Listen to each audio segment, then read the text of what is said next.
கர்த்தரும் இரட்சகருமாயிருக்கிற இயேசு கிறிஸ்துவின் நாமத்தினாலே இந்த காலை நேரத்தில் உங்களை வாழ்த்துகிறேன். கர்த்தர் உங்களை ஆசீர்வதிப்பாராக.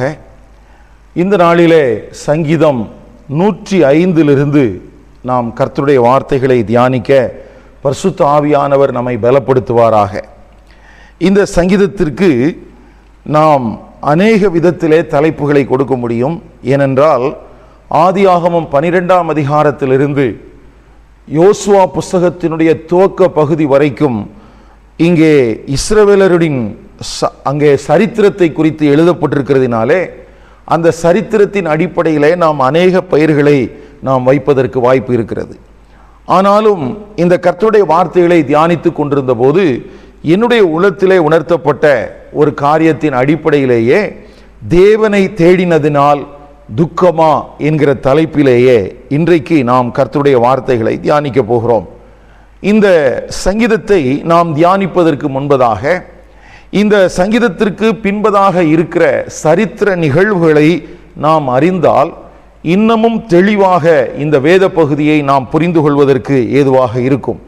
பொதுவாக இந்த சங்கீதங்களை தியானிக்கும் போது அதில் எழுதப்பட்டிருக்கிற வசனங்களின் அடிப்படையிலேயே நாம் அநேக காரியங்களை புரிந்து கொள்வதற்கு முயற்சிக்கிறோம். ஆனால் அப்படி அல்லாமல் இந்த சங்கீதங்களை எழுதின அநேக சூழல்களை குறித்து கடந்த சங்கீதங்களை நாம் தியானிக்கிற காலங்களிலே நாம் அறிந்திருக்கிறோம். அந்த அடிப்படையிலே இந்த 105ஆம் சங்கீதத்தினுடைய பின்னணியங்களை அறிந்திருந்தோமானால் இந்த சங்கீதத்தில் எழுதப்பட்டிருக்கிற காரியங்களை குறித்த ஒரு சரியான புரிதல் நமக்கு உண்டாயிருக்கும். இந்த சங்கீதத்தை 2 காலகட்டங்களில் 2 தேவனுடைய மனிதர்கள் எழுதியிருக்க வேண்டும் என்று கருதப்படுகிறது. முதல் 15 வசனங்களை சங்கீதக்காரனாகிய தாவீதும், அதற்கு பின்பதாக 16ஆம் வசனத்திலிருந்து 45ஆம் வசனம் வரைக்கும் இருக்கிற வேத பகுதியை பின்னாட்களிலே இஸ்ரவேல் ஜனங்கள் பாபிலோன் என்கிற சிறையிருப்புக்கு போய் அவர்கள் திரும்பி வந்த அந்த காலகட்டத்திலே ஏதோ ஒரு லேவியனாக எழுதியிருக்க வேண்டும் என்று பொதுவாக ஒரு நம்பிக்கை இருக்கிறது. ஆனால் முதல் 15 வசனங்களும் தாவீதுதான் எழுதினான் என்பதற்கு நமக்கு வேதாகமத்திலேயே சான்றுகள் இருக்கிறது. ஆகவே அந்த அடிப்படையிலேயே நாம் இந்த கர்த்தருடைய வார்த்தைகளை தியானிக்க போகிறோம். கவனியுங்கள், இஸ்ரவேல் ஜனங்களுடைய வாழ்க்கையிலே ஏலியின் ஆசாரியத்துவ காலத்திலே உடன்படிக்கை பெட்டி சத்துருவின் வசமாய் பிடிக்கப்பட்டதை குறித்து 1 சாமுவேல் 4ஆம் அதிகாரத்திலே நாம் வாசிக்கிறோம். அதை தொடர்ந்து அந்த உடன்படிக்கை பெட்டி இஸ்ரவேலின் பாளையத்துக்குள்ளே தொடர்ந்து தங்குவதற்கான ஒரு சூழல் இல்லாமல் இருந்தது. அதை நாம் வரலாற்று காலத்தின் அடிப்படையில் பார்க்கும்போது கிட்டத்தட்ட 96 ஆண்டுகள் அந்த தேவனுடைய பெட்டி திரும்பவும் இஸ்ரவேலின் அந்த ராஜ்யத்திற்குள்ளாக காணப்படாமல் வேறு வேறு ஸ்தலங்களிலாக அது காணப்பட்டதாக நாம் 1 சாமுவேல் 2 சாமுவேல் புஸ்தகங்களின் ஊடாக அறிந்து கொள்ளலாம். அப்படி அதிலும் குறிப்பாக சவுல் ராஜாவுடைய காலத்திலே இந்த உடன்படிக்கை பெட்டி தேடப்படவே இல்லை. அப்படி தேடப்படாமல் இருந்த காலத்தை தொடர்ந்து தாவீது அவன் ராஜாவாக அவன் அபிஷேகம் பண்ணப்பட்ட பின்பு அவன் இந்த உடன்படிக்கை பெட்டியை தேட ஆரம்பிக்கிறான். முதல் முறை அதை தேடி அந்த தேவனுடைய அந்த பட்டணத்துக்கு கொண்டு வருவதற்காக அவன் எத்தனித்த போது அங்கே ஒரு பலத்த அடி அவனுக்கு உண்டாகிறது. அதை தொடர்ந்து அந்த உடன்படிக்கை பெட்டி ஓபேத் ஏதோமுடைய வீட்டில் வைக்கப்படுகிறது. ஓபேத் ஏதோமுடைய வீட்டில் வைக்கப்பட்டிருந்த அந்த உடன்படிக்கை பெட்டி அந்த ஓபேத் ஏதோமிற்கு ஆசீர்வாதங்களை தந்ததை தாவீது கேள்விப்பட்டது நிமித்தமாக திரும்பவும் அந்த உடன்படிக்கை பெட்டியை அந்த தாவீதினுடைய நகரத்துக்கு கொண்டு வருவதற்கு அவன் எத்தனிப்பதை நாம் 1 நாளாகமும் 15ஆம் அதிகாரத்திலேயும் 16ஆம் அதிகாரத்திலேயும் நாம் வாசிக்கிறோம். அப்படி அந்த 2வது முறை இந்த உடன்படிக்கை பெட்டி கர்த்தருடைய அந்த பட்டணத்துக்கு கொண்டு வருவதற்கான முன்னேற்பாடுகள் எல்லாம் செய்யப்பட்டதை நாம் அங்கே திட்டமாக வாசிக்கிறோம். இங்கே அந்த காரியங்களை அவன் செய்யும் போது தாவீது ஒரு ராஜாவாகவும் அதே நேரத்தில் அவன் ஒரு ஆசாரியனாகவும் செயல்பட்டதை குறித்து நாம் வாசிக்கிறோம். இதை நாம் பழைய ஏற்பாட்டின் நாட்களிலே கவனிக்க வேண்டிய மிக முக்கியமான காரியம். ஆதியாகமம் 14ஆம் அதிகாரத்திலே மெல்கிசேதேக்கு என்கிற சாலேமின் ராஜாவை ராஜாவாகவும் ஆசாரியனாகவும் நாம் பார்க்கிறோம். அதை தொடர்ந்து ராஜாவும் ஆசாரியத்துவமும் இணைந்த ஒரு பணியை நமக்கு அங்கே பழைய ஏற்பாட்டின் நாட்களிலே யாரும் செய்யவில்லை. ஆனால் இந்த இரண்டு பணியையும் இணைத்தே செய்யக்கூடிய நபராகத்தான் ஆண்டவராகிய இயேசு கிறிஸ்து இந்த உலகத்திலே அவர் இரட்சகராக வந்தார். அவரை குறித்து நாம் வாசிக்கும் போது எபிரேயர் 6ஆம் அதிகாரம் 20ஆம் வசனத்திலிருந்து 8ஆம் அதிகாரம் 13ஆம் வசனம் வரைக்கும் இருக்கிற வேத பகுதிக்குள்ளாக இந்த ராஜா ஆசாரியத்துவம் என்ற இணைந்த காரியங்களை குறித்து நாம் வாசிக்கிறோம். அது மாத்திரமல்ல, ஆண்டவராகிய இயேசு கிறிஸ்துவின் இரத்தத்தினாலே மீட்கப்பட்டிருக்கிற புதிய உடன்படிக்கையின் சபைக்குள்ளே இருக்கிற ஜனங்களை ராஜாக்களாகவும் ஆண்டவர் ஆசாரியர்களாகவும் மாற்றி வைத்திருக்கிறார். ஆகவே இந்த ராஜாவையும் ஆசாரியத்துவமும் இணைந்திருக்கிற பகுதியை குறித்து நாம் கவனத்தில் கொள்ள வேண்டியது மிகவும் அவசியமான காரியம். இந்த இரண்டாவது முறை உடன்படிக்கை பெட்டி தாவீதினால் கொண்டு வரப்படுகிற அந்த நாட்களிலே தாவீது ராஜாவாக இருக்கிறான். ஆனால் 1 நாளாகமம் 15ஆம் அதிகாரம் 27வது வசனத்திலே அவன் சணல் நூல் ஏபோத்தை தரித்திருந்தான் என்று நாம் வாசிக்கிறோம். அது மாத்திரமல்ல, அது ஒரு சந்தோஷமான வேளையாக இருந்ததினாலே அந்த தாவீது ராஜாவாக ஆடி பாடி வருகிறதை குறித்தும் அந்த அதிகாரத்தினுடைய 29வது வசனத்திலே வாசிக்கிறோம். ஒன்று, ஆசாரியனை போல அவன் ஏபோத்தை தரித்துக் கொண்டிருக்கிறான். ஆனால் ஏபோத்தை தரித்துக் கொண்டிருக்கிறதினால் தாவீது ஆசாரியனா என்று கேட்டால் 29ஆம் வசனத்திலே அங்கே தாவீது ராஜா என்றே எழுதப்பட்டிருக்கிறது. இப்படி ராஜாவாகவும் ஆசாரியனாகவும் இணைந்து செயல்பட்டு கொண்டிருக்கிற அந்த சூழல் அங்கே வித்தியாசமான ஒரு சூழல். அங்கே ஆசாரியர்கள், லேவியர்கள் எல்லாரும் அங்கே உடன்படிக்கை பெட்டியை சுமந்து கொண்டு போவதற்காக தேவனுடைய பிரமாணங்களின்படி கடந்த காலங்களிலே நடந்த தவறுகளின் அடிப்படையிலே தங்களை திருத்திக் கொண்டு தேவனுடைய காரியங்களை தேவனுடைய வழியிலேயே செய்வதற்கான எல்லா ஆயத்தங்களோடும் கூட அவர்கள் சர்வாங்க தகன பலிகளை செலுத்துகிறார்கள், சமாதான பலிகளை செலுத்துகிறார்கள். அந்த பலிகளெல்லாம் செலுத்தப்பட்ட பின்பு தாவீது ஜனங்களை ஆசீர்வதிக்கிறான். அது 16ஆம் அதிகாரம் 2ஆம் வசனத்தில் எழுதப்பட்டிருக்கிறது. அதை தொடர்ந்து புருஷர் தொடங்கி ஸ்திரீகள் மட்டும் இஸ்ரவேலராகிய அனைவருக்கும் ஒவ்வொரு அப்பத்தையும் ஒவ்வொரு இறைச்சி துண்டையும் ஒவ்வொரு படி திராட்சை ரசத்தையும் பங்கிட்டு கொடுத்தான் என்று எழுதப்பட்டுள்ளது. அப்பத்தையும் திராட்சை ரசத்தையும் இங்கே தாவீது ராஜாவாகவும் அதே வேளையிலே அவன் ஒரு ஆசாரியனாகவும் இருந்து எப்படி அன்றைக்கு ஆதியாகமம் 14ஆம் அதிகாரத்திலே மெல்கிசேதேக்கு அப்பத்தையும் திராட்சை ரசத்தையும் ஆபிரகாமுக்கு கொடுத்தானோ அப்படி போலவே ஆபிரகாமின் சந்ததியாருக்கு இங்கே பங்கிட்டு கொடுக்கப்பட்ட அந்த காரியங்கள் எழுதப்பட்டிருக்கிறது. புதிய ஏற்பாட்டு திருச்சபையிலே ஆண்டவராகிய இயேசு கிறிஸ்து மூலமாக அவரை நினைவு கூறுகிற நாம் ஒவ்வொரு கர்த்தருடைய அந்த நாளின் போதும் அல்லது சபை கூடி வருகிற நாளின் போதும் கர்த்தருடைய பந்தியிலே அமரும் போது நாம் திராட்சை ரசத்தையும் அப்பத்தையும் பிட்டு கர்த்தராகிய இயேசு கிறிஸ்து நம்முடைய வாழ்க்கையிலே என்ன கடந்த காலங்களிலே செய்திருக்கிறார், நிகழ்காலத்திலே செய்து கொண்டிருக்கிறார், இனி வரும் காலங்களிலே எனக்காக என்ன செய்ய ஆயத்தமாய் இருக்கிறார் என்பதை நாம் நினைவு கூறுகிறதை குறித்து நாம் அறிந்திருக்கிறோம். ஆகவே ஒரு ராஜாவாக ஆசாரியனாக இஸ்ரவேலருக்கு அப்பத்தையும் திராட்சை ரசத்தையும் பங்கிட்டு கொடுத்த இந்த தாவீது தொடர்ந்து இஸ்ரவேலின் தேவனாகிய கர்த்தரை துதிப்பதற்கு அல்லது அந்த நேரத்திலே ஊழியம் செய்வதற்கான லேவியர்கள், ஆசாரியர்கள் எல்லாரையும் நியமித்து வைத்திருக்கிறான். மேலதாளங்கள் எல்லாம் வாசிக்கப்படுகிறது. இப்படி அந்த வாசிக்கப்பட்ட அந்த தருணத்திலே தான் அந்த 7ஆம் வசனத்தில் எப்படி எழுதப்பட்டிருக்கிறது பாருங்கள். ஆரம்பித்த அந்நாளிலே தானே கர்த்தருக்கு துதியாக பாடும்படி தாவீது ஆசாபிடத்திலும் அவன் சகோதரிடத்திலும் கொடுத்த சங்கீதமாவது.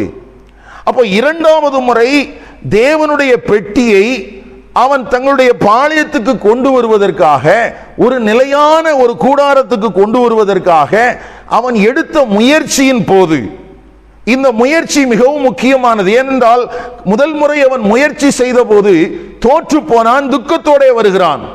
தேவனுடைய பெட்டியை தேடி போய் தேவனுடைய பெட்டியை தன்னுடைய ஸ்தானத்திற்கு கொண்டு வருவதற்கான அந்த காரியங்களை செய்து அதனால் உண்டான துக்கத்தோடு கூட வந்த தாவீது இப்போது தன்னுடைய வாழ்க்கையிலே துக்கம் நேரிட்டதற்கான காரணம் என்ன என்பதை எல்லாம் அறிந்து நாம் தவறு செய்து விட்டோம், தேவனுடைய பிரமாணங்களை மீறினதினாலே இப்படி நேரிட்டது என்பதை உணர்ந்து கொண்டவனாக தேவனுடைய பிரமாணங்களின் அடிப்படையிலேயே அந்த உடன்படிக்கை பெட்டியை சுமப்பதற்கான லேவியர்களை எல்லாம் ஏற்படுத்தி கொண்டவனாக இப்பொழுது அந்த உடன்படிக்கை பெட்டிக்கு முன்பதாக ஒரு ராஜாவாகவும் அதே நேரத்தில் ஏபோத்தை தரித்துக் கொண்ட ஒரு ஆசாரியனாகவும் அவன் நடனமாடி வருகிற காரியத்தை குறித்து இங்கே நாம் வாசிக்கிறோம். அந்த தருணத்திலே தான் 8ஆம் வசனத்திலிருந்து 22ஆம் வசனம் வரைக்கும் பாடப்பட்ட அந்த பாடல் தான் 105ஆம் சங்கீதத்திலே முதல் 15 வசனங்களாக எழுதப்பட்டிருக்கிறது. அப்படியானால் இந்த 105ஆம் சங்கீதத்தினுடைய முதல் 15 வசனங்களும் சங்கீதக்காரனாகிய தாவீது உடன்படிக்கை பெட்டியை திரும்பவும் தன்னுடைய ஸ்தானத்திற்கு 2வது முறை கொண்டு வருகிற அந்த தருணத்திலே அவனால் எழுதி ஆசாவினிடத்திலே கொடுக்கப்பட்ட சங்கீதமாக நாம் பார்க்கிறோம். அப்படி எழுதப்பட்ட இந்த சங்கீதத்தை தொடர்ந்து பின் நாட்களிலே இஸ்ரவேல் ஜனங்கள் அங்கே பாபிலோனுக்கு அவர்கள் அடிமைப்பட்டு போய் திரும்பவும் அவர்கள் எருசலேமுக்கு வந்த பின்பு தங்களை திடப்படுத்திக் கொள்வதற்காக அல்லது கடந்த காலங்களிலே கர்த்தர் தங்களுடைய ஜனத்துக்கு என்ன செய்தார் என்பதை ஒரு தேவ ஆவியினால நிரப்பப்பட்ட மனிதன் தேவனுடைய ஆலயத்தை கட்டுகிற காலத்திலே அந்த சங்கீதத்தினுடைய தொடர்ச்சியாக ஆண்டவர் ஆபிரகாமோடு செய்து கொண்ட உடன்படிக்கையையும் அதை தொடர்ந்து யோசேப்பிற்கு ஆண்டவர் செய்ததையும் யாக்கோபிற்கு செய்ததையும் மோசேயின் மூலமாக ஜனங்கள் விடுவிக்கப்பட்டதையும் இஸ்ரவேல் ஜனங்களோடு கர்த்தர் செய்து கொண்ட உடன்படிக்கையின் அடிப்படையிலே வாக்குத்தத்தமான தேசத்தை அவர்கள் சுதந்திரித்துக் கொண்டதை குறித்து எழுதியிருக்கலாம் என்று கருதப்படுகிறது. அல்லாவிட்டால் தாவீதுடைய நாட்களிலேயே தொடர்ந்து இருக்கிற பகுதிகளும் எழுதப்பட்டிருக்கலாம். ஏனென்றால் அந்த சங்கீதத்தினுடைய முடிவு பகுதி வரும்போது அங்கே அந்த தேசம் கானான் என்கிற தேசம் அந்த புறஜாதிகளின் தேசம் ஆபிரகாமின் சந்ததியாருக்கு கொடுக்கப்பட்டது என்கிறதோடு முடிவடைகிறது. அதை தொடர்ந்த சம்பவங்கள் நமக்கு எழுதப்படவில்லை. ஆகவே ஒருவேளை முழுவதும் தாவீதும் எழுதியிருப்பதற்கு வாய்ப்பு இருக்கிறது. ஆனால் 1 நாளாகமம் 16ஆம் அதிகாரம் 8ஆம் வசனத்திலிருந்து 22ஆம் வசனம் வரைக்கும் முதல் 15 வசனங்கள் மாத்திரமே இடம் பெற்றிருக்கிறதை நாம் பார்க்க முடியும். சரி, கவனிங்கள். அப்போ இந்த சங்கீதத்துக்கு பின்னணியமாக இருக்கக்கூடிய காரியங்கள் என்ன? தேவனுடைய பெட்டி அந்த ஸ்தானத்திற்கு கொண்டு வரப்படுவதற்காக 96 ஆண்டுகள் எடுத்திருக்கிறது. இடைப்பட்ட காலத்திலே தேடின தாவீதுடைய வாழ்க்கையிலையும் அன்றைக்கு அவனோடு நின்றிருந்த மனுஷருடைய வாழ்க்கையிலையும் ஒரு பெரிய பலத்த அடி உண்டாயிற்று. அவர்கள் துக்கத்தோடு தங்களுடைய வில்லங்களுக்கு திரும்புகிறார்கள். உடன்படிக்கை பெட்டி அங்கே ஓபேத் ஏதோமுடைய வீட்டிலே வைக்கப்பட்டிருக்கிறது. இப்படி தேவனை தேடினதினாலே துக்கம் வந்த அந்த சூழல் நீங்கி தேவனை தேடுவது துக்கமா? இல்லை இல்லை, தேவனை தேடுகிறவர்களுக்கு ஆண்டவர் சந்தோஷத்தை கொடுக்கிறார் என்கிற ஒரு மேலான உண்மையைத்தான் இந்த சங்கீத பகுதி நமக்கு காண்பிக்கிறது. ஏனென்றால் சங்கீதக்காரனாகிய தாவீது எழுதியிருக்கிற அந்த வார்த்தையிலே 3வது வசனம் இப்படி எழுதப்பட்டிருக்கிறது பாருங்கள். அவருடைய பரிசுத்த நாமத்தை குறித்து மேன்மை பாராட்டுங்கள், கர்த்தரை தேடுகிறவர்களின் இருதயம் மகிழுவதாக. அப்படின்னா கடந்த நாட்களிலே இந்த உடன்படிக்கை பெட்டியை தேடி அதை சரியான விதத்தில் தேடாமல் போனதினாலே ஒரு துக்கத்தை அனுபவித்துக் கொண்டிருக்கிறார்கள் அல்லவா? இப்பொழுது தேவனுடைய பிரமாணங்களின்படி அந்த வேலைகளை செய்யும் போது உண்டாகிற சந்தோஷத்தினாலே ஜனங்கள் நிரப்பப்படட்டும் என்று அங்கே சங்கீதக்காரன் பாடலை எழுத மாத்திரம் செய்யவில்லை, அதற்கு ஏற்ற ஒரு சூழலும் அங்கே இருக்கிறது. ஆடல் பாடல் மேளதாளங்கள் வாசிக்கப்படுகிறது, கர்த்தரை துதிக்கிற துதி இருக்கிறது, அங்கே திராட்சரசமும் அப்பமும் ஜனங்களுக்கு பங்கிட்டு கொடுக்கப்படுகிறது. இவைகள் எல்லாம் இஸ்ரவேலின் பாளையத்திலே புதிதாக அல்லது முதல் முறையாக நடக்கிற ஒரு நிகழ்வு. இதற்கு முன்பதாக அப்படி நடந்ததும் இல்லை, அதற்கு பின்பதாக நடந்ததாகவும் நமக்கு எழுதப்படவில்லை. அப்படியானால் கர்த்தரை தேடின அந்த ஜனங்களுக்கு கடந்த காலத்திலே வந்த துக்கங்கள் எல்லாம் நீங்கி ஒரு சந்தோஷத்தை கொடுக்கிற ஒரு நல்ல நாளாக இருந்தது.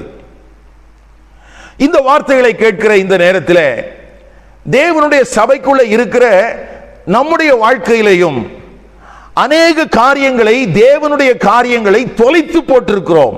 கடந்த 2000 ஆண்டுகளாக இந்த தேவனுடைய சபையின் சரித்திரத்தை நாம் வாசிப்போமானால், ஆதி சபை அது கொண்டிருந்த விசுவாசம், அது கொண்டிருந்த பற்றுறுதி, அது பரிசுத்த ஆவியினாலே நிறைந்து நடத்தப்பட்ட விதம் என்று அநேக மேன்மையான காரியங்களை அப்போஸ்தலர் நடபடிகள் புத்தகத்திலும் நாம் நிருபத்திலும் வாசித்தாலும், நாம் வாழ்ந்து கொண்டிருக்கிற இந்த 21வது நூற்றாண்டிலே அந்த ஆதி திருச்சபையினுடைய அநேக மேன்மைகளை ஒரு இழந்து போன நிலைமையிலேயே அல்லது ஒரு பெயரளவுக்காகவே நாம் கொண்டவர்களாக இருக்கிறோம்.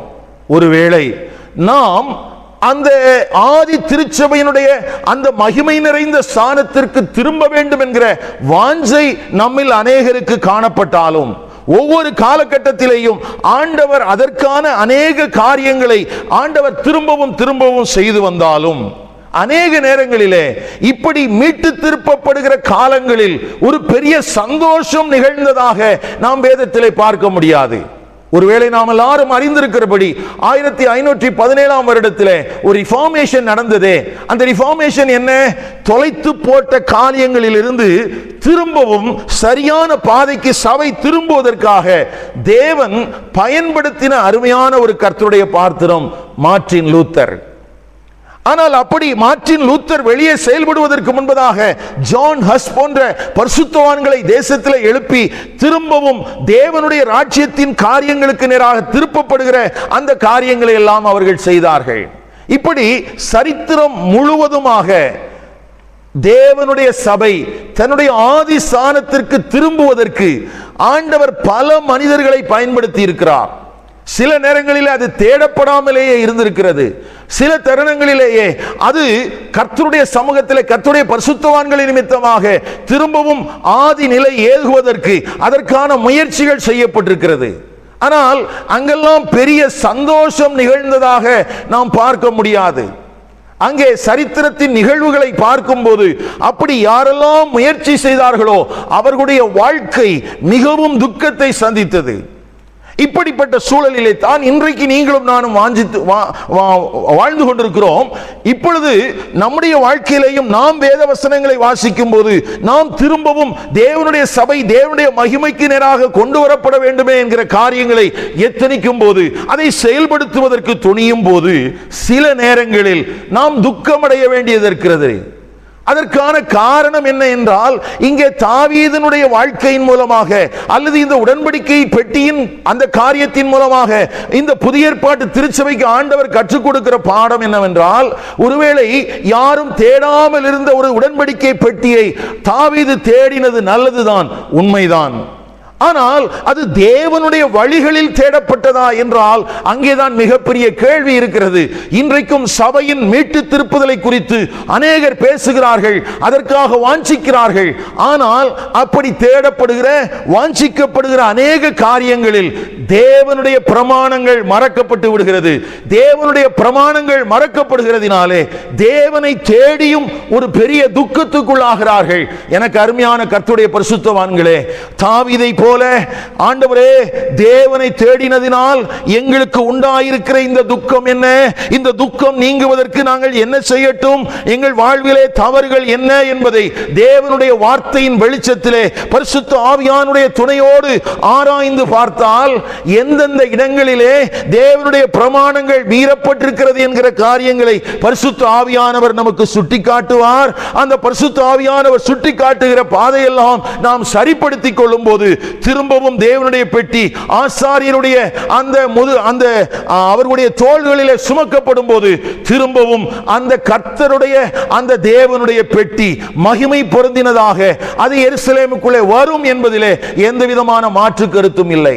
அப்படியானால் உயிர்த்தெழுதலை உயிர் மீட்சியை வாஞ்சிக்கிறவர்கள், சபையினுடைய மீட்டு திருப்புதலை வாஞ்சிக்கிறவர்கள் கவனியுங்கள். ஐயா, நாம் தேவனை தேடுகிறோம், ஆனாலும் என் வாழ்க்கையிலே குழப்பங்கள் என்ன, என் வாழ்க்கையிலே துக்கங்கள் என்ன என்கிற ஒரு கேள்வி உங்களுக்குள்ள இருக்குமானால், உண்மைதான், மற்றவர்களுக்குள்ள இல்லாத ஒரு பெரிய தேடல் நமக்குள்ள இருந்தது உண்மைதான். ஆனாலும் தேவனுடைய காரியங்கள் தேவனுடைய வழியிலேயே செய்யப்பட வேண்டும் என்பதிலே ஆண்டவர் உறுதியாக இருக்கிறார். ஆகவே இந்த நாட்களிலே எழுப்புதலை வாஞ்சிக்கிறவர்கள், எழுப்புதலுக்காக செயல்பட ஆரம்பிக்கிறவர்கள் அல்லது செயல்பட்டு கொண்டிருக்கிறவர்கள், நீங்கள் செய்கிற வேலைகள் தேவனுடைய வழியின் அடிப்படையிலே செய்யப்படுகிறதா, நீங்கள் செய்கிற ஊழியம் தேவனுடைய காரியங்களின் அடிப்படையில் இருக்கிறதா என்பதை வேத வசனத்தின் அடிப்படையில் நிதானித்து பார்ப்போமானால் நிச்சயமாக ஒரு மீட்டு திருப்புதலின் காலத்தை கர்த்தர் நமக்கு தருவார். கர்த்தரை துதித்து அவருடைய நாமத்தை பிரஸ்தாபப்படுத்துவதற்கான ஒரு நல்ல வேளையை நமக்கு தந்தருளுவார். நாம் கொண்டிருக்கிற துக்கம் நீங்கி சந்தோஷத்தோடு மகிழ்ச்சியினாலும் களிப்பினாலும் நம்மை திருப்தியாக்குவார். இந்த காலை நேரத்திலே இந்த வார்த்தைகளை கேட்கிற எனக்கு அருமையான கர்த்தருடைய பரிசுத்தவான்களே, ஒருவேளை நீங்கள் அப்படி வேலையை செய்கிறவர்களாக இருப்பீர்களானால் கர்த்தருக்குள் திடப்படுங்கள். நிச்சயமாக நாம் திரும்பவும் தேவனுடைய சந்தோஷத்தினால் நிரப்பப்படுகிற காலங்கள் உண்டாயிருக்கிறது. ஒருவேளை இதை குறித்த ஒரு புரிந்து கொள்ளுதல் இல்லாமல் சடங்காச்சாரமாக பாரம்பரியமாக நீங்கள் வாழ்ந்து கொண்டிருப்பீனால் நீங்கள் தேவனுடைய பெட்டியை, இழந்து போன தேவனுடைய மகிமையை திரும்பவும் தேவனுடைய சபைக்குள்ளே கொண்டு வருவதற்கான எல்லா விதமான முயற்சிகளையும் எல்லா விதமான ஆர்வத்தோடும் வேத வசனத்தின் பிரமாணங்களின் படியாகவே தேவனுடைய பெட்டியை கொண்டு வருவதற்கு நாம் எத்தனை வேண்டும். இந்த தேவனுடைய பெட்டி என்று சொல்லும் போது இது ஆண்டவருடைய சிங்காசனம் என்றும் எழுதப்பட்டிருக்கிறது. ஆண்டவருடைய சிங்காசனம் அல்லது அவர் பேசுகிற அந்த தொனியை கேட்கக்கூடிய ஒரு இடமாக காண்பிக்கப்பட்டிருக்கிறது. எனக்கு அருமையான கர்த்தருடைய பரிசுத்தவான்களே, இந்த சபையின் சரித்திரத்திலே நீண்ட காலங்களாக அநேக பரிசுத்தவான்கள் சபை மீட்டு திரும்ப வேண்டும் என்பதற்கு பல முயற்சிகளை செய்திருக்கிறார்கள். ஆனால் முழுமையான ஒரு காரியத்தை யாரும் செய்ய முடியவில்லை. இந்த கடைசி நாட்களிலே வாழுகிற பரிசுத்தவான்களாகிய நீங்களும் நானும் தாவீதை போல நம்முடைய இருதயத்தை தேவனுக்கு நேராக்கி கொண்டு தேவனுடைய பிரமாணங்களை ஆராய்ந்து பார்த்து அவருடைய வழிகளை கண்டறிந்து நம்மிடத்தில் காணப்படுகிற பெலிஸ்திய முறைமைகளை எல்லாம் விட்டுவிட்டு தேவனுடைய பிரமாணங்களுக்கு தேவனுடைய சபையை திருப்புவோமானால் நிச்சயமாக ஆடல் பாடல் செய்கிறவுடைய களிப்புள்ள கூட்டத்தோடு கர்த்தர் நம்மையும் புறப்பட பண்ணுவார், மேன்மைப்படுத்துவார். சரி, கவனியுங்கள். இங்கே 105ஆம் சங்கீதத்திலே முதல் அந்த 15 வசனங்களுக்குள்ளாக 2 பிரிவாக நாம் பிரித்து பார்க்கலாம். முதல் 6 வசனங்கள் ஒரு பிரிவாகவும் அடுத்தது 7ஆம் வசனத்திலிருந்து 15ஆம் வசனம் வரைக்கும் இருக்கிற பகுதியிலே ஒரு பிரிவாகவும் பார்க்கலாம். அந்த முதல் 6 வசனத்திலே ஒரு 10 கட்டளைகள் சொல்லப்பட்டிருக்கிறது. என்ன கட்டளை? 1, கர்த்தரை துதியுங்கள். 2, அவருடைய நாமத்தை பிரஸ்தாபமாக்குங்கள். 3, அவருடைய செய்கைகளை ஜனங்களுக்குள்ளே பிரசித்தப்படுத்துங்கள். 4, அவரை பாடி அவரை கீர்த்தனை பண்ணுங்கள். 5, அவருடைய அதிசயங்களை எல்லாம் தியானித்து பேசுங்கள். 6, அவருடைய பரிசுத்த நாமத்தை குறித்து மேன்மை பாராட்டுங்கள்.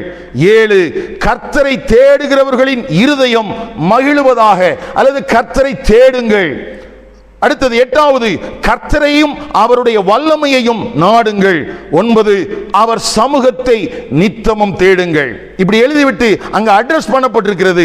அவருடைய தாசனாகிய ஆபிரகாமின் சந்ததியே, அவரால் தெரிந்து கொள்ளப்பட்டவர்களாகிய யாக்கோபின் புத்திரரே, அவர் செய்த அதிசயங்களையும் அவருடைய அற்புதங்களையும் அவர் வாக்கின் நியாய தீர்ப்புகளையும் நினைவு கூறுங்கள்.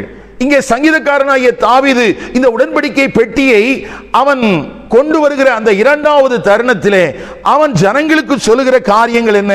கர்த்தரை துதியுங்கள். கர்த்தர் ஆபிரகாமின் சந்ததியோடு கூட, அந்த ஆபிரகாமின் தெரிந்து கொள்ளப்பட்ட அந்த சந்ததியோடு கூட அவர் செய்த காரியங்களை எல்லாம் கொஞ்சம் நினைத்து பாருங்கள் என்று சொல்கிறான். எனக்கு அருமையான கர்த்தருடைய பரிசுத்தவான்களே, மீட்டு திருப்புதலை வாஞ்சிக்கிற ஒவ்வொரு தேவனுடைய பிள்ளைகளும் கடந்த காலங்களிலே தேவன் நம்முடைய வாழ்க்கையில என்ன செய்திருக்கிறார் என்பதை குறித்த ஒரு தீர்க்கமான ஒரு நினைவு கூறுதல் அவசியம். கர்த்தருடைய பந்தியை பொறுத்த வரைக்கும் அதிலே 3 காரியங்கள் பிரதானமானது. 1, கடந்த காலங்களிலே நான் எப்படி இருந்தேன், அதற்கு ஆண்டவர் எனக்கு என்ன செய்தார். இதை நாம் நினைவு கூற வேண்டும். அடுத்தது, நிகழ்காலத்திலே நான் என்ன கண்டிஷன்ல இருக்கிறேன், எனக்காக இயேசு கிறிஸ்து என்ன செய்து கொண்டிருக்கிறார். மூன்றாவதாக, இனி வரும் நாட்களிலே நான் அவர் எனக்கு என்ன செய்ய ஆயத்தமாயிருக்கிறார், நான் என்ன மேன்மையை அடைய போகிறேன் என்கிற 3 காலங்களை அங்கே நாம் நினைவுறுவதற்காகத்தான் கர்த்தராகிய இயேசு கிறிஸ்து மூலமாக கடந்த காலங்களின் வாழ்வுக்கு எனக்கு என்ன நடந்தது, நிகழ்காலத்தில் எனக்கு என்ன நடந்து கொண்டிருக்கிறது, வரும் காலத்திலே அவர் என்ன செய்ய சித்தமாயிருக்கிறார் என்பதை நினைவுறுவதற்காகத்தான் அந்த கர்த்தருடைய பந்தியை குறித்து நாம சபையிலே கடைபிடிக்கிறோம். ஆனால் அதிலேயும் இன்றைக்கு அநேக காரியங்கள் வந்து விட்டது. கர்த்தருடைய பந்தி எடுத்து ஆசீர்வாதம் வரும், பொருளாதாரத்தின் ஆசீர்வாதத்தை பெற வேண்டுமா, வாக்குத்தத்தங்களை சுதந்திரிக்க வேண்டுமா, நீங்கள் கர்த்தருடைய பந்தியிலே வீட்டிலேயே எடுத்துக் கொள்ளுங்கள் என்றெல்லாம் ஒரு விசித்திரமான நூதனமான போதனைகள் எல்லாம் வர ஆரம்பித்திருக்கிறது. எனக்கு அருமையான பரிசுத்தவான்களே, வேதத்தினுடைய பிரமாணங்களை மறந்துவிட்ட இஸ்ரவேல் ஜனங்களுடைய வாழ்க்கையிலே தாவீதின் மூலமாக ஆண்டவர் ஒரு அறிவுகள் கொடுக்கிறார். என்ன சொல்கிறார்? அவர் செய்த அதிசயங்கள், அவர் செய்த அற்புதங்கள், அவருடைய வார்த்தையின் நியாய தீர்ப்புகள், இவைகளெல்லாம் நினைவுகூருங்கள். ஆபிரகாமின் சந்ததியாரே, இன்றைக்கு உங்களுக்கு இந்த தேசம் வசப்பட்டிருக்கிறது, இன்றைக்கு இந்த தேசத்திலே நீங்கள் சமாதானத்தோடு குடியிருக்கிறீர்கள், ஒரு நல்ல ராஜா இருக்கிறார், ஆசாரியத்துவர்கள் அங்கே ஆசாரியர்கள் இருக்கிறார்கள். ஆனால் இது எல்லாம் கிடைத்ததற்கு பின்பதாக ஆபிரகாம் என்கிற ஒரு மனிதனுக்கு ஆண்டவர் செய்த கிருபை, அவருக்கு காண்பிக்கப்பட்ட அன்பு, அவன் மேலே ஆண்டவர் வைத்திருந்த திவ்ய நோக்கம் இருக்கிறது. அதற்காகத்தான் அந்த முற்பிதாக்களின் காலத்திலே ஆண்டவர் அநேக அற்புதங்களையும் அதிசயங்களையும் செய்தார். அதையெல்லாம் நினைத்து பாருங்கள் என்று அங்கே சங்கீதக்காரன் சொல்லுகிறான். ஆபிரகாமுக்கு வாக்குத்தத்தம் பண்ணப்பட்ட அந்த கானான் தேசத்தினுடைய எல்லைகளை இதுவரைக்கும் எந்த ராஜாக்களும் சுதந்திரித்துக் கொள்ளவில்லை. ஒருவேளை யோசுவாவின் தலைமையிலே முதல் முறையாக சுதந்திரிக்கும் போதும் சரி, அல்லது தாவீதினுடைய நாட்களில் ஆனாலும் சரி, அல்லது சாலமோனுடைய நாட்களில் ஆனாலும் சரி, எந்த ராஜாக்களிலும் காலத்திலும் ஆண்டவர் ஆபிரகாமுக்கு வாக்குத்தத்தம் பண்ணின அந்த பௌதீக எல்லைகள் ஆபிரகாமுடைய சந்ததியினால் சுதந்திரித்துக் கொள்ளப்படவே இல்லை. அது ஒரு நாளிலே வசப்பட போகிறது. அது எப்படி என்றால், ஆண்டவராகிய இயேசு கிறிஸ்து எருசலேமை மையமாக கொண்டு ராஜாவாக அவர் அரசாட்சி செய்ய போகிற அந்த 1000 வருட அரசாட்சியின் காலத்திலே தான் ஆண்டவர் ஆபிரகாமுக்கு அந்த முன்னுரைக்கப்பட்ட அந்த தீர்க்க தரிசனமான எல்லைகள் எல்லாம் அவருடைய வசமாக போகிறது. அப்படிப்பட்ட ஒரு காலத்திற்காகத்தான் காத்திருக்கிறார்கள். ஆனால் அவர்கள் சுதந்திரித்துக் கொண்ட சொந்த அந்த சின்ன பகுதியை குறித்தே அவர்களுக்குள்ள அநேக மேன்மை பாராட்டுதல்கள் இருந்தது. தங்களுக்கு கிடைத்திருக்கிற அந்த பாலும் தேனும் ஓடுகிற அந்த கானான் தேசத்தை குறித்து அவர்களுக்குள்ள ரொம்ப பெருமை இருந்துச்சு. ஆண்டவர் தாவீதை கொண்டு அந்த ஜனங்களுக்கு சொல்லுகிறார், ஆபிரகாமின் சந்ததியாரே, தெரிந்து கொள்ளப்பட்டவர்களின் சந்ததியே, அந்த முற்பிதாக்களுக்கு, உங்களுடைய முற்பிதாக்களுக்கு தேவன் செய்ததையெல்லாம் நினைவு கூறுங்கள். அந்த நினைவுறுதலுக்கு பின்னால என்ன இருக்குது? சிம்பிள். ஒன்றும் உங்கள் தகுதியினால் கிடைத்ததல்ல. ஆபிரகாமுக்கோ, யோசேப்பிற்கோ, யாக்கோபிற்கோ, மோசே மூலமாக விடுவிக்கப்பட்ட அந்த இஸ்ரவேல் ஜனங்களுக்கோ கிடைத்த எதுவும் அவர்களுடைய தகுதியினால் கிடைத்ததல்ல, எல்லாம் கிருபையினாலே உண்டானது. அது ஆபிரகாமோடு கர்த்தர் செய்து கொண்ட அந்த உடன்படிக்கையில் ஆனது. அவர் அவனுக்கு ஆணையிட்டு கொடுத்ததினாலே கிடைத்த மேன்மை. இதிலே அந்த ஜனங்கள் மேன்மை பாராட்டிக் கொள்வதற்கு என்று எதுவுமே இல்லை. யோசித்து பாருங்கள், பழைய ஏற்பாட்டின் நாட்களிலே இஸ்ரவேல் ஜனங்களுடைய வாழ்க்கையிலேயே மேன்மை பாராட்டிக் கொள்வதற்கு இடமில்லாதபடிக்கு அவர்களுடைய வாழ்வு தேவனுடைய கிருபை என்றால், புதிய ஏற்பாட்டு திருச்சபைக்குள்ள இருக்கிற தேவ ஜனங்களுடைய வாழ்விலே நாம் எப்படி நம்மை மேன்மை பாராட்டிக் கொள்ள முடியும்? இங்கே தேவனுடைய கிருபையினால் அல்லவா நாம் ரட்சிக்கப்பட்டோம், தேவனுடைய கிருபையினால் அல்லவா பரிசுத்தமாக்கப்படுகிறோம், தேவனுடைய கிருபையினால் அல்லவா நாம் வாழ்ந்து கொண்டிருக்கிறோம். ஆனால் அநேக நேரங்களிலே மேன்மை பாராட்டல்கள் இருக்கிறது. நாம் யார் தெரியுமா? நான் எப்படிப்பட்ட பின்பலத்தை சார்ந்தவன் தெரியுமா? கவனிங்கள், 1 கொரிந்தியர் 1ஆம் அதிகாரத்தில் வாசிக்கும் போது அங்கே அப்போஸ்தலனாகிய பவுல் மூலமாக அந்த திருச்சபைக்கு தெளிவாக சொல்லப்படுகிற காரியங்கள் என்ன? நம்மில் அநேகர் வல்லவர்கள் இல்லை, ஆனாலும் தேவன் தெரிந்து கொண்டார். ஆகவே நாம் தேவனை குறித்தே மேன்மை பாராட்ட வேண்டும். அவரே நம்முடைய ரட்சிப்பு, அவரே நம்முடைய ஞானம், அவரே நம்முடைய எல்லாமாக இருக்கிறார் என்று தேவனை மேன்மை பாராட்ட வேண்டும் என்று எழுதப்பட்டிருக்கிறது. அப்படியானால் பழைய ஏற்பாட்டின் நாட்களிலேயும் சரி, புதிய ஏற்பாட்டின் நாட்களிலேயும் சரி, தேவன் தங்களுக்கு தந்திருக்கிறவைகளை குறித்த அந்த கிருபையான காரியங்களை அநேக ஜனங்கள் அறியாமல் தங்களையும் தங்களுடைய பிரஸ்தாபங்களையும் மேன்மை பாராட்டி கொண்டிருக்கிறார்கள். இல்லை அருமையானவர்களே, அவருடைய நாமத்தை பிரஸ்தாபமாக்குங்கள், அவருடைய துதியை சொல்லி வாருங்கள், அவர்கள் ஆண்டவர் செய்த செய்கைகளை ஜனங்களுக்கு நடுவே பிரசித்தம் பண்ணுங்கள். அந்த பிரசித்தத்தில் என்ன இருக்குதுன்னா, உனக்கு கிடைச்சிருக்கிற இந்த ஸ்லாக்கியம் இது கிருபையிலானது, தேவனுடைய அன்பின் அடிப்படையிலானது, அவர் உன்னை தெரிந்து கொண்டதினால் உண்டானது, அது உன் தகுதியின் அடிப்படையில் அல்லவே அல்ல என்பதை அழுத்தமும் திருத்தமுமாக அந்த இஸ்ரவேலர்கள் அறிந்து கொள்ளும் வண்ணமாகவே தாவீதின் மூலமாக பரிசுத்த ஆவியானவர் இந்த சங்கீதத்தை எழுதி ஆசாவிடத்திலே கொடுத்திருந்தார். அதைத்தான் இந்த நாட்களிலே நாம் தியானித்துக் கொண்டிருக்கிறோம். அதை தொடர்ந்து 7ஆம் வசனத்திலிருந்து 15ஆம் வசனம் வரைக்கும் ஆபிரகாமுக்கு ஆண்டவர் என்ன செய்தார் என்று எழுதப்பட்டிருக்கிறது. ஆண்டவர் ஆபிரகாமை தெரிந்து கொண்டார், அவனோடு உடன்படிக்கை ஏற்படுத்தி கொண்டார். அவனுடைய அந்த உடன்படிக்கையின் அடிப்படையிலேயே ஆபிரகாமின் சந்ததியார் வாக்குத்தத்தத்தின் பிள்ளைகளாக எண்ணப்படுகிறார்கள். இஸ்ரவேலர்கள் அந்த ஆவிக்குரிய மாம்சத்தின்படியான சந்ததிகளாக மாத்திரமல்ல, நீங்களும் நானும் இயேசு கிறிஸ்துவின் இரத்தத்தினால் மீட்டுக் கொள்ளப்பட்டவர்களும் கூட ஆபிரகாமினுடைய ஒரு ஆவிக்குரிய சந்ததியாகவே நாமும் காணப்படுகிறோம். இங்கே மேன்மை பாராட்டுவதற்கு என்று எதுவும் இல்லை. அங்கே கானான் தேசம் என்பது தேவனிடத்திலிருந்து கிடைத்த ஒரு பரிசு. இதை ஆண்டவர் ஆபிரகாமினுடைய குமாரன் ஈசாக்கிற்கு, அவனுடைய குமாரன் யாக்கோபிற்கு ஆண்டவர் திரும்பவும் உறுதிப்படுத்தி கொடுக்கிறார். அதுதான் அந்த பகுதியில் எழுதப்பட்டிருக்குது. அவர்கள் அந்நியரும் பரதேசிகளுமா இருந்தார்கள். அப்படியெல்லாம் எழுதப்பட்டிருக்கு. அந்த அந்நியரும் பரதேசிகளுமா இருந்தார்கள்னா என்ன? கர்த்தரை மாத்திரமே சார்ந்து கொண்டு வாழும்படிக்கு அழைக்கப்பட்டிருக்கிறவர்கள். எனக்கு அருமையான கர்த்தருடைய பரிசுத்தவான்களே, இது எல்லாம் புதிய ஏற்பாட்டு திருச்சபைக்குள்ள இருக்கிற ஜனங்களுக்கு அடங்கும். அப்படி எழுதிட்டு 14ஆம் வசனத்தில் எப்படி எழுதி இருக்குது? அவர்களை ஒடுக்கும்படி ஒருவருக்கும் இடம் கொடாமல் அவர்கள் நிமித்தம் ராஜாக்களை கடிந்து கொண்டு. எவ்வளவு நேசம் பாருங்க!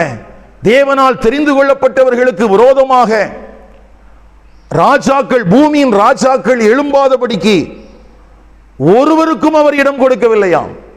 அப்போ ஆபிரகாம் கிட்ட ஒரு பெரிய கூட்ட ஜனங்கள் இருந்ததினால ஆபிரகாம் பாதுகாக்கப்பட்டான் என்று சொல்லிவிட முடியாது. ஆபிரகாமினுடைய பின்வரும் சந்ததியார் நல்ல படைத்தலைவர்களாக இருந்ததினாலே பாதுகாக்கப்பட்டார்கள் என்று சொல்லிவிட முடியாது. கர்த்தர் அந்த ராஜாக்களுக்கு இடம் கொடுக்கவில்லையாம். அந்த ராஜாக்களை ஆண்டவர் கடிந்து கொண்டாராம். அங்கே தமிழ் வேதாகமத்தில் எப்படி எழுதப்பட்டிருக்கிறது? நான் அபிஷேகம் பண்ணினவர்களை நீங்கள் தொடாமலும் என்னுடைய தீர்க்கதரிசிகளுக்கு தீங்கு செய்யாமலும் இருங்கள் என்றார். அப்படின்னா இந்த ஆபிரகாமின் சந்ததியாரை ஆண்டவர் பார்த்த பார்வை என்னன்னா, அபிஷேகம் பண்ணப்பட்டவர்கள், அவர்கள் தீர்க்கதரிசிகள். ஆபிரகாம் எப்படி பார்க்கப்பட்டானோ அப்படியே அவனுடைய சந்ததியாரும் பார்க்கப்பட்டார்கள். ஆகவே புறவின ராஜாக்கள் அவனை தொட முடியாதபடிக்கு ஆண்டவரே அவர்களுக்கு ஒரு பாதுகாப்பை கொடுத்திருந்தார். இந்த அபிஷேகம் பண்ணினவர்கள், அந்த அபிஷேகம் பண்ணினவர்கள் என்கிற வார்த்தைக்கு பயன்படுத்தப்பட்டிருக்கிற எபிரேய பதம் மஷியாக், மேசியா என்பதற்கு பயன்படுத்தப்பட்டிருக்கிற வார்த்தை. மேசியா, கிறிஸ்து என்றால் அபிஷேகம் பண்ணப்பட்டவர்.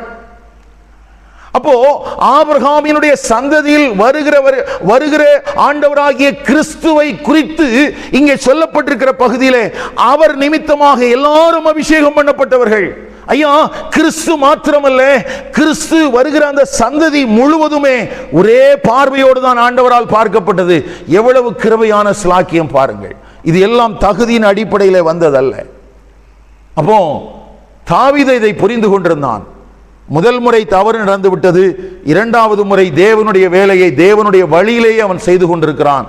இப்போ அவன் சொல்றான், இங்க மேன்மை பாராட்டுறதுக்கு எதுவுமே இல்லை, எல்லாம் அவர் காண்பித்திருக்கிற கிருபை, எல்லாம் அவர் காண்பித்திருக்கிற தயை, அவர் தெரிந்து கொண்டதினாலே, அவர் உடன்படிக்கை பண்ணினதினாலே, அவர் ஆணையிட்டதினாலே, அவர் புறவின ராஜாக்களை கடிந்து கொண்டதினாலே எல்லாருக்கும் மத்தியிலே நாம் பாதுகாக்கப்பட்டிருக்கிறோம் என்பதை இஸ்ரவேல் ஜனங்களுக்கு எழுதி அறிவிக்கிறான். அது பாடலாக பாடப்படுகிறது, அந்த ஜனங்களுக்கு நினைவூட்டப்படுகிறது.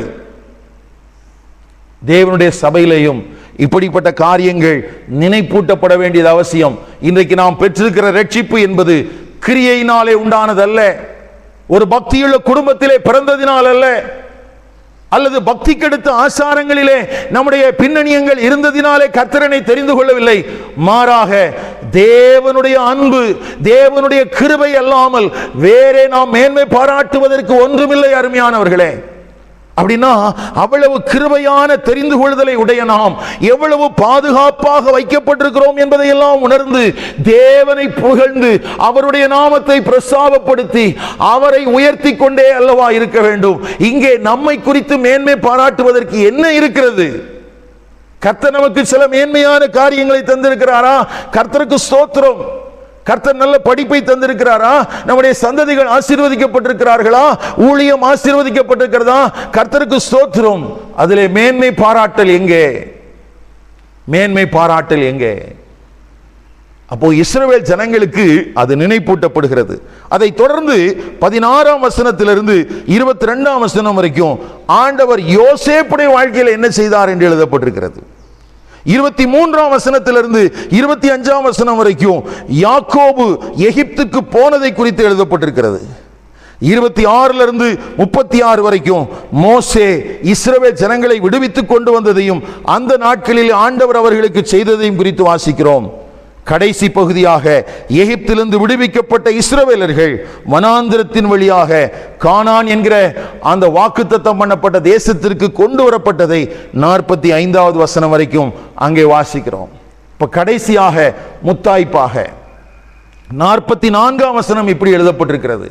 ஐயா, கிருபையாக உனக்கு கிடைத்த இந்த தெரிந்து கொள்ளுதல், கிருபையாக உனக்கு கிடைக்கிற பாதுகாப்பு, பராமரிப்பு, நீ விடுவிக்கப்பட்டிருக்கிறாய், நீ வாக்குத்தத்தம் பண்ணப்பட்ட தேசத்துக்கு கொண்டு வரப்பட்டிருக்கிறாய். இதில் எதுவும் உன்னுடைய தகுதியின் அடிப்படையில் கிடைத்ததல்ல. எல்லாம் ஒவ்வொரு காலத்திலும் ஆண்டவர் ஆபிரகாமோடு செய்து கொண்ட உடன்படிக்கையின் அடிப்படையில் எல்லா நன்மைகளையும் செய்திருக்கிறார். அப்படி நன்மைகளை பெற்றுக் கொண்டிருக்கிற ஆபிரகாமின் சந்ததியாரே, நீங்கள் அவருடைய கட்டளைகளை காத்து நடக்கும்படிக்கும் தமது நியாய பிரமாணத்தை கை கொள்ளும்படிக்கும் உங்களுக்கு இந்த தேசத்தை கொடுத்தார். அதுதான் ஹைலைட். ஒருவேளை இது தாவீதினாலே எழுதப்பட்டிருக்கலாம், அல்லது பின்னாட்களிலே அடிமைத்தனத்திலிருந்து வெளியேறி வந்த பரிசுத்தவான்கள் மூலமாக எழுதப்பட்டிருக்கலாம். எப்படியானாலும் அவர்கள் அந்த இஸ்ரவேலின் ஜனங்களுக்கு ஒன்றை நினைப்பூட்ட விரும்புகிறார்கள். அந்த பாலும் தேனும் ஓடுகிற தேசத்திலே வாழ்ந்து கொண்டிருந்த ஜனங்களுக்கு ஆண்டவர் எதற்காக எங்களை இங்கே வைத்திருக்கிறார் என்கிற ஒரு புரிந்து கொள்ளுதல் இல்லாமல் இருந்ததினாலே, நினைத்து பார், உன்னுடைய பூர்வ பாதையை கொஞ்சம் திரும்பி பார், கர்த்தருடைய முற்பிதாக்களுக்கு செய்த காரியங்களை எல்லாம் நினைவு கூர்ந்து பார். மேன்மை பாராட்டுவதற்கு எதுவும் கிடையாது. ஆனால் அப்படி கிருபையான சிலாக்கியத்தை பெற்றிருக்கிற நீ இந்த தேசத்திலே வாழும் போது அவருடைய கட்டளைகளை காத்து நடக்க வேண்டும், அவருடைய பிரமாணங்களை கை கொண்டு நடக்க வேண்டும். அதற்காகவே கர்த்தர் இந்த புறஜாதிகளின் தேசத்தை, கானானிய குடிகளின் தேசத்தை உனக்கு கொடுத்தார். அப்படித்தான் நீ சுதந்திரித்துக் கொண்டிருக்கிறாய் என்று ஆண்டவர் அழுத்தமும் திருத்தமுமாக அவர்களுக்கு சொல்லிக் கொடுக்கிறார். எனக்கு அருமையான கர்த்தருடைய பரிசுத்தவான்களே, இந்த கானான் தேசம் புதிய ஏற்பாட்டு திருச்சபைக்கு என்னவாக இருக்கிறது என்றால், ஒரு நாளிலே பாவத்திலும் அக்கிரமத்திலும் மரித்தவர்களாயிருந்தோம், பாவ இயல்பினாலே ஆட்கொள்ளப்பட்டவர்களாயிருந்தோம். ஒரு நாளிலே தேவன் கிருபையாக நம்மை தெரிந்து கொண்டு அவருடைய விலையேற பெற்ற குமாரனுடைய இரத்தத்தினாலே நம்மை மீட்டு கொண்டு, நம்மை அடிமைப்படுத்தி வைத்திருந்த, நம்மை மரித்த நிலைமையில வைத்திருந்த எல்லாவற்றிலிருந்து நம்மை விடுதலையாக்கி, நம்மை திவ்ய சுபாவம் உள்ளவர்களாக, கிறிஸ்துவினுடைய திவ்ய சுபாவம் உள்ளவர்களாக நம்மை மாற்றுவதற்கு ஆண்டவர் கிருபையான காரியங்களை செய்திருக்கிறார். இன்றைக்கு ரட்சிக்கப்பட்டிருக்கிற ஒரு தேவனுடைய பிள்ளை பிதாவாகிய தேவனுக்கு உண்பதாக நீதிமானாக்கப்பட்டிருப்பதும், நீதிமானாக்கப்பட்டிருக்கிற ஒரு தேவனுடைய பிள்ளை கர்த்தருடைய வசனத்தினாலும் பரிசுத்த ஆவியினாலும் சபை கூடிவருதலில் பங்கெடுக்கிறதினாலும் தொடர்ந்து கர்த்தருடைய வார்த்தையின் அடிப்படையிலே பரிசுத்த ஆவியானுடைய வழிநடத்தலின் அடிப்படையிலே பரிசுத்தமாக்கப்படுவதும் தொடர்ந்து இந்த உலகத்தின் அழிவுக்கு தப்பி கிறிஸ்துவினுடைய திவ்ய சுபாவத்தை வெளிப்படுத்துகிறவர்களாக இந்த உலகத்திலே நாம் வைக்கப்பட்டிருக்கிறதற்கும் காரணம் என்னவென்றால், அல்லது அந்த பொறுப்பிலே நாம் எப்படி நடந்து கொள்ள வேண்டும் என்றால், கிருபையாக பெற்ற ரட்சிப்பு, தேவனுடைய அன்பின் நிமித்தம் நமக்கு கிடைத்த இந்த மேன்மை, ஆனாலும் கிடைத்திருக்கிற இந்த புது வாழ்வில் அவருடைய கட்டளைகளை காத்து நடக்க வேண்டியது அவசியம். அவருடைய பிரமாணங்களை கை கொண்டு நடக்க வேண்டியது அவசியம். நீதிமானாக்கப்படுதல் என்பது தேவனுடைய கிருபையினாலே நமக்கு கிடைத்தது. பரிசுத்தமாக்கப்படுதல் என்பதிலேயும் தேவனுடைய கிருபை அடங்கி இருக்கிறது. ஆனாலும் நாமும் கை கொள்ள வேண்டிய காரியங்கள் இருக்கிறது, நாம் கீழ்ப்படிய வேண்டிய காரியங்கள் இருக்கிறது. அதையும் நம்முடைய வாழ்க்கையில கவனமாய் கை கொண்டு வாழ்ந்தால் மரித்து போன சாபமான சுபாவத்தோடு காணப்பட்ட நம்முடைய வாழ்வு மற்ற ஜனங்களுக்கு மத்தியிலே ஒரு மகிமையுள்ள சாட்சியாக காணப்படும். எப்படி இஸ்ரவேல் அன்றைக்கு வாழ்ந்த புறவின தேசங்களுக்கு முன்பதாக சாட்சியாக வைக்கப்பட்டிருந்ததோ, அப்படி போல ரட்சிக்கப்பட்டிருக்கிற ஒரு தேவனுடைய பரிசுத்தவான் இன்றைக்கு வாழுகிற மற்ற தேவனை அறியாத ஜனங்களுக்கு மத்தியிலே சாட்சியாக வைக்கப்பட்டிருக்கிறார்கள். ஆகவே தேவனுடைய காரியங்களை தேவனுடைய வழியிலேயே செய்வதற்கு நாம் அழைக்கப்பட்டிருக்கிறோம். தேவனுடைய பிரமாணங்களை காத்து நடக்கும்படிக்கு அழைக்கப்பட்டிருக்கிறோம். ஆண்டவர் எதற்காக என்னை அழைத்திருக்கிறார், இந்த அழைப்பிற்கு பின்பதாக எனக்கு என்ன இருக்கிறது, நான் என்ன செய்ய கடமைப்பட்டிருக்கிறேன், இதனுடைய முடிவு என்ன என்பதையெல்லாம் நாம் உணர்ந்து தேவனுடைய சபையிலே வாழ்வோமானால் தேவனை தேடுகிற நாம் துக்கத்தோடு அல்ல, சந்தோஷமாய் கழிகுற தேவன் அதற்கான நாட்களை கொடுக்கிறார். எனக்கு அருமையான கர்த்தருடைய பரிசுத்தவான்களே, ஒருவேளை கடந்த நாட்களிலே நீங்கள் தேவனை தேடி இருந்தாலும், தேவனுடைய பிரமாணங்களின்படி தேவனுடைய வழியிலே நீங்கள் தேவனை தேடாமல் இருந்திருப்பீர்களானால், இந்த நாளிலே தேவனுடைய பிரமாணங்களின்படி தேவனுடைய வழியில் தேவனை தேடுங்கள். உங்கள் துக்கம் சந்தோஷமாய் மாறும். நீங்கள் தேவனை தேடினால் துக்கமடைய வேண்டியதில்லை. அன்றைக்கு எப்படி தாவீதுக்கும் அவனோடு இருந்த ஜனங்களுக்கும் ஒரு பெரிய சந்தோஷத்தை ஆண்டவர் கொடுத்தாரோ, அப்படி போல ஒரு மீட்டு திருப்பலின் சந்தோஷத்தினாலே தேவனுடைய சபையையும் பரிசுத்தவான்களையும் கர்த்தர் நிரப்புவாராக. இந்த வார்த்தைகளின்படியே கர்த்தர் உங்களை ஆசீர்வதிப்பாராக.